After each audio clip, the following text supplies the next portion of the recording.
ಊರ್ಮಾಸ್ ಕಿಚನ್ಗೆ ಸ್ವಾಗತ. ಮಾರ್ಕೆಟಲ್ಲಿ ಈ ಥರ ನಿಮಗೆ ಸಾಬುದಾನ ಪಾಪಡ್ ಸಿಗುತ್ತೆ. ಅದನ್ನು ಮನೆಯಲ್ಲೇ ಹೇಗೆ ಮಾಡೋದು ಅಂತ ನೋಡೋಣ.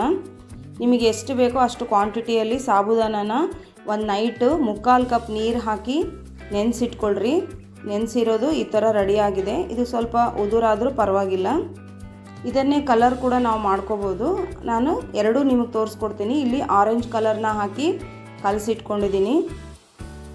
ಒಂದು ಪ್ಲೇಟ್ ತೊಗೊಂಡು ಅದಕ್ಕೆ ಸ್ವಲ್ಪನೇ ಎಣ್ಣೆ ಹಾಕಿ ಸವರ್ಬಿಡಿ. ಈ ಥರ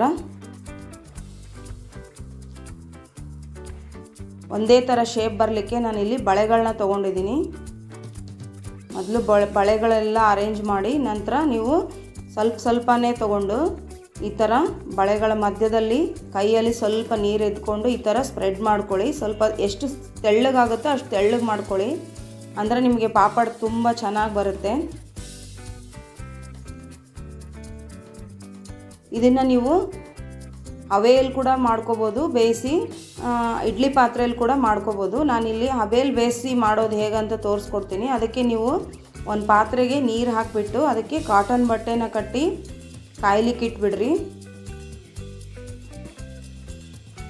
ಸಾಬುದಾನ ನಿಮಗೆ ಗೊತ್ತಾಗಲ್ಲ ಅಂತಂದರೆ ಈ ಥರ ಒಂದು ತೊಗೊಂಡು ನೀವು ಪ್ರೆಸ್ ಮಾಡಿ ನೋಡಿದರೆ ಅದು ತುಂಬ ಸ್ಮೂತಾಗಿರುತ್ತೆ. ಆ ಹದಕ್ಕೆ ಸಾಬುದಾನ ನೆಂದಿರಬೇಕು.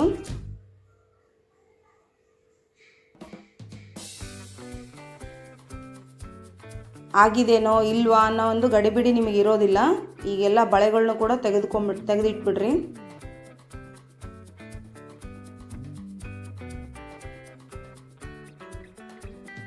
ನೀವು ಒಲೆ ಮೇಲೆ ಇಟ್ಟ ಮೇಲೆ ಟೈಮ್ ನೋಡಿಕೊಂಡು 5 ಮಿನಿಟ್ಸಲ್ಲಿ ಆಫ್ ಮಾಡಿಬಿಟ್ರೆ ಇದು ಆಗೋಗುತ್ತೆ. ಪದೇ ಪದೇ ನೋಡೋ ಅವಶ್ಯಕತೆ ಇಲ್ಲ. ಈಗ ಇದು ಕಾದಿದೆ. ಇದ್ರ ಮೇಲೆ ನಾವು ಅರೇಂಜ್ ಮಾಡಿರ್ತಕ್ಕಂಥ ಪಾಪಡನ್ನ ಇಟ್ಬಿಡೋಣ ಪ್ಲೇಟ್. ಈಗ ಇದಕ್ಕೊಂದು ಪ್ಲೇಟ್ ಮುಚ್ಚಿಡಿ.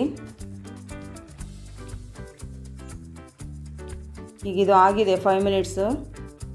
ತಣ್ಣಗಾದಮೇಲೆ 2 ನಿಮಿಷ ಬಿಟ್ಟರೆ ತಣ್ಣಗಾಗುತ್ತೆ. ನೀವು ಒಂದು ಚುಚ್ಕ ತೊಗೊಂಡು ನಿಧಾನವಾಗಿ ಒಂದೊಂದೇ ಹಪ್ಪಳಗಳನ್ನ ತೆಗೆದು ನೀವು ಹಸಿ ಭಾಗನ ಮೇಲೆ ಬರೋ ಹಾಗೆ ಹಾಕ್ಕೋಬೇಕು ಪ್ಲೇಟಿಗೆ. ಇಲ್ಲಾಂದರೆ ಅದು ಪ್ಲೇಟಿಗೆ ಅಂಟುಕೊಳ್ಳೋ ಚಾನ್ಸಸ್ ಇರುತ್ತೆ. ನೀವು ಇದನ್ನು ಎಲ್ಲ ಹಪ್ಪಳನೂ ಈ ಥರ ತೆಗೆದು ಬಿಸಿಲಲ್ಲಿ ಒಣಗಿಸಿ ಸ್ಟೋರ್ ಮಾಡಿ ಇಟ್ಕೋಬೋದು. ನಿಮಗೆ ಬೇಕಾದಾಗ ಡೀಪ್ ಫ್ರೈ ಮಾಡಿಕೊಂಡು ತಿನ್ಬೋದು. ಈ ರೆಸಿಪಿ ನಿಮಗೆ ಇಷ್ಟ ಆಗಿದ್ದರೆ ಲೈಕ್ ಮಾಡಿ, ಶೇರ್ ಮಾಡಿ, ಕಮೆಂಟ್ ಮಾಡಿ ಮತ್ತು ನನ್ನ ಚಾನಲ್ನ ಸಬ್ಸ್ಕ್ರೈಬ್ ಮಾಡಿ.